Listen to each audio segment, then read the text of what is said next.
Pemirsa, ekonomi Indonesia mencatat pertumbuhan sebesar 5,61%, angka yang terlihat solid di tengah tekanan global dan ketidakpastian ekonomi dunia.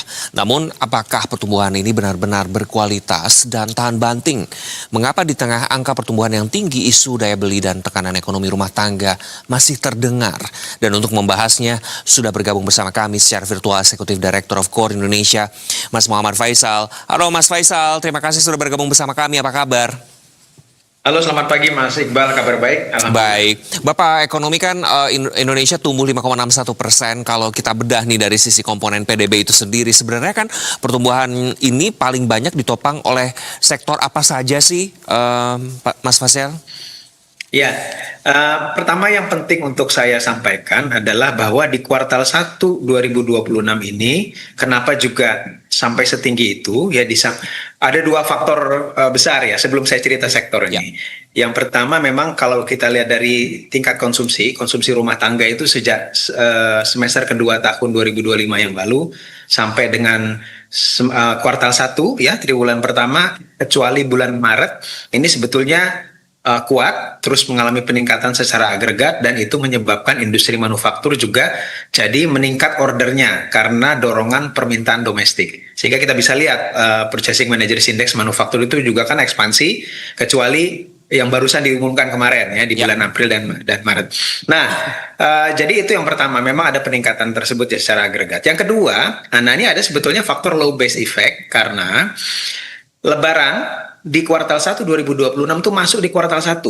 Ya, di 2026 masuk di kuartal 1. Sementara karena ini pertumbuhannya kan year on year dibandingkan kuartal 1, kuartal yang sama di tahun 2025. Ya. Nah, pada saat itu di 2025 Lebaran masuk di kuartal kedua. Nah, sehingga di kuartal satunya itu belum ada Lebaran, belum ada istilahnya aktivitas spending yang berkaitan dengan Lebaran ya, walaupun sudah masuk Ramadan. Jadi termasuk misalnya di antaranya ketika sudah terima THR, nah itu belum masuk spendingnya itu di kuartal 1, tapi masuknya di kuartal kedua. Nah, sementara di 2026 ini masuk di kuartal 1 karena Lebarannya di akhir Maret.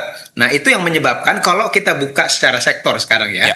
Makanya dari sektor pertanian, khususnya tanaman pangan, peternakan ya, sampai kemudian sektor retail yang menjual industri manufakturnya dulu ya. Industri manufakturnya ini industri manufaktur makanan minuman yang tinggi ya, selain tadi tanaman pangan di hulunya dan juga peternakan.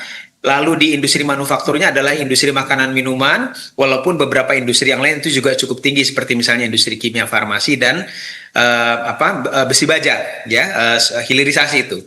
Nah, tapi setelah industri manufaktur juga di sektor jasanya lebih hilir, perdagangan besar dan eceran itu tumbuh tinggi juga, termasuk retail yang menjual barang-barang makanan minuman, yaitu restoran atau kafe-kafe. Nah, itu tumbuh sangat tinggi sekali. Dan yang kaitannya dengan aktivitas Lebaran juga tentu saja adalah mobilitas ya, sehingga sektor transportasi itu meningkat tajam. Kalau kita lihat bedah khususnya adalah transportasi di darat ya. Nah, jadi ini sebetulnya artinya benang merahnya adalah kaitannya memang ada aktivitas karena momen Lebaran yang jatuh di kuartal 1. Walaupun tidak menutup kemungkinan memang juga ada dorongan yang lain, misalnya program-program prioritas pemerintah seperti MBG. Nah, itu yang dorong juga permintaan terhadap produk-produk peternakan ya, tanaman pangan. Nah, peternakan ini selama 2 tahun terakhir 2025 dan 2026 di kuartal satunya itu tumbuh tinggi sekali ya. Jadi ada faktor itu, dan juga aktivitas industrialisasi kaitannya dengan kebijakan pemerintah juga nih, yang saya sebutkan tadi adalah hilirisasi sudah meningkatkan pertumbuhan di industri logam gitu, Mas. Baik, Mas Faisal, tentu kan ini berarti pergeseran struktur pertumbuhan yang perlu dicermati begitu. Nah, di sisi lain kan konsumsi rumah tangga juga masih jadi penopang utama ya, Mas. Kontribusinya sekitar lebih dari 50% PDB. Apakah ini menunjukkan kekuatan atau justru ketergantungan yang beresiko begitu menurut Anda? Ya, sebetulnya kalau konsumsi rumah tangganya menguat, ini justru yang selama ini menjadi peredam juga daripada tekanan global terhadap ekonomi domestik kita. Karena sebagai contoh, industri manufaktur yang saya ceritakan tadi mulai menguat dari semester kedua 2025 sampai dengan 2026 di bulan Februari, itu yang menyebabkannya atau yang mendorongnya adalah karena meningkatnya permintaan dari domestik. Jadi artinya konsumsi rumah tangga kita itu kuat pada periode tersebut ya. Nah, padahal pada saat yang sama permintaan dari ekspor itu dilaporkan itu turun. Kecuali pada bulan Februari 2026 yang lalu ya. Nah, tapi sepanjang itu sebetulnya permintaan global turun, tapi ditopang permintaan domestik yang lebih baik. Nah, ini artinya menjadi peredam tekanan dari global. Nah, hanya saja yang perlu diperhatikan adalah memang masalah sustainability-nya. Karena kita tidak hanya melihat di kuartal 1 tentu saja, karena pada bulan Maret sudah masuk tekanan yang lebih besar, yaitu adalah perang di Timur Tengah. Nah, ini sudah mulai kelihatan. Kalau kita lihat secara bulanan, trennya itu di bulan Maret itu rata-rata sudah mulai turun, baik dari sisi konsumsi dan juga produksi di industri manufaktur, gitu Mas. Baik, Mas Faisal, berarti peaknya di kuartal 1, berarti kita harus khawatirkah dengan pertumbuhan nanti kuartal 2, kuartal 3, begitu yang tekanannya sudah mulai terlihat atau terasa begitu, Mas Faisal? Ya, sebetulnya ini sudah kita prediksikan tentu saja, sebagaimana juga yang terjadi di negara-negara lain, faktor global dari perang ini memang punya dampak yang cukup besar terhadap ekonomi berbagai macam negara, termasuk di kita juga. Nah, sudah mulai kelihatan misalnya bagaimana industri manufaktur itu sudah mulai kesulitan dalam mendapatkan bahan baku dan juga energi ya, bukan hanya dari sisi kuantitas suplainya, tapi yang lebih penting juga adalah harganya yang meningkat. Nah, tapi untuk di konsumen, nah ini untungnya paling tidak pemerintah telah menjaga harga energi ya, terutama BBM bersubsidi dan juga LPG bersubsidi. Nah, itu paling tidak membantu dari sisi daya belinya untuk tidak semakin tergerus, karena ini sebetulnya artinya kan dampak inflasi global ini diserap yang semestinya itu ditransmisikan atau akan semestinya dirasakan dampaknya oleh konsumen, masyarakat dan juga pelaku industri, tapi kemudian diserap oleh APBN ya, dampaknya sebagai shock absorber sehingga inflasi tidak terlalu tinggi dan daya beli dan daya saing industri juga tidak terlalu mengalami penurunan. Nah, tapi yang jelas tren penurunan itu sudah kita prediksikan akan terjadi setelah kuartal 1.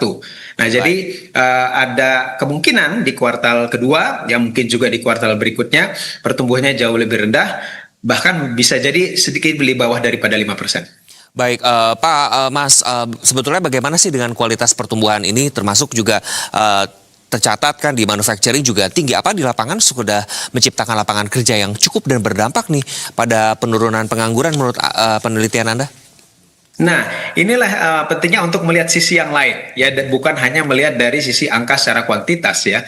Karena di balik tadi sebetulnya pertumbuhan ekonomi yang tinggi, lalu kemudian yang saya sebutkan tadi bahwa secara agregat konsumsi rumah tangga itu tumbuhnya memang signifikan ya sampai dengan kuartal 1. Tapi kalau kita melihat sebaran, ini yang masih menjadi PR besar dan itu juga yang mempengaruhi nanti sustainability pertumbuhan ke depan. Nah, ternyata konsumsi rumah tangga secara agregat bagus, tapi secara distribusi itu masih punya masalah yang besar karena proporsi spending daripada kelas menengah, calon kelas menengah dan juga di kelas di bawahnya itu cenderung mengalami perlambatan secara signifikan pertumbuhan konsumsinya ya. Yang naik itu adalah yang di kelas atas, ini berdasarkan olahan data Susenas yang kita lihat sampai dengan 2025. Jadi artinya secara distribusi kelas menengah ini masih mengalami tergerusnya daya beli mereka sejak awal pandemi di 2020 sampai dengan sekarang. Yang kedua, upah itu tidak meningkat ya.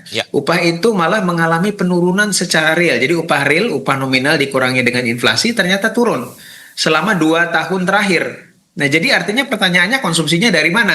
Kalau lebih tinggi ya itu tadi, satu adalah dari kalangan atas, yang kedua adalah memang sebagian daripada masyarakat kelas menengah bawah mereka berhutang ya untuk bisa memenuhi kebutuhan hidupnya sehari-hari. Nah, ini yang kalau kita berbicara kualitas pertumbuhan, ini PR besarnya nih Mas. Baik, Mas, apakah pertumbuhan ini juga lebih banyak dinikmati kelompok tertentu begitu tadi Anda sempat singgung, atau sudah cukup merata secara ekonomi, dan ini juga menjadi kekhawatiran ketika memang pertumbuhannya terasa baik di grassroots atau akar rumput ini terasa dan terlihat seperti tidak merasakan pertumbuhan ini. Apa sebetulnya fenomena yang terjadi?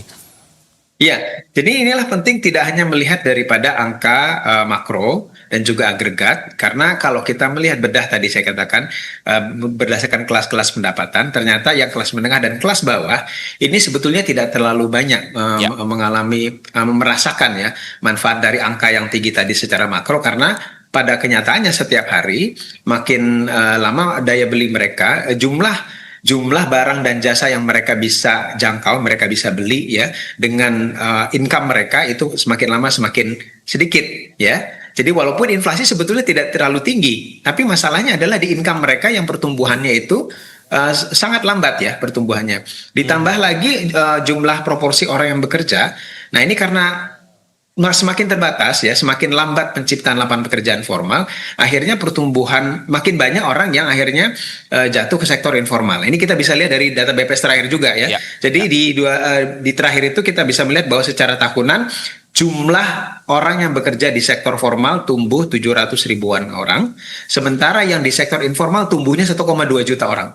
Jadi artinya karena terbatas, ya mereka sebagian yang tidak terserap di sektor formal terpaksa kan harus tetap mencari uang ya masuklah ke sektor informal, sehingga itu juga yang menyebabkan kenapa tingkat upahnya itu juga tidak naik secara real, dan juga dari sisi perlindungan kerja dan lain-lain masalah kualitas pekerjaan.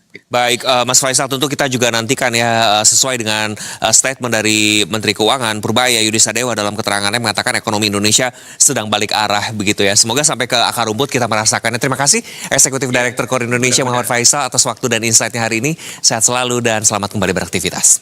Terima kasih Mas.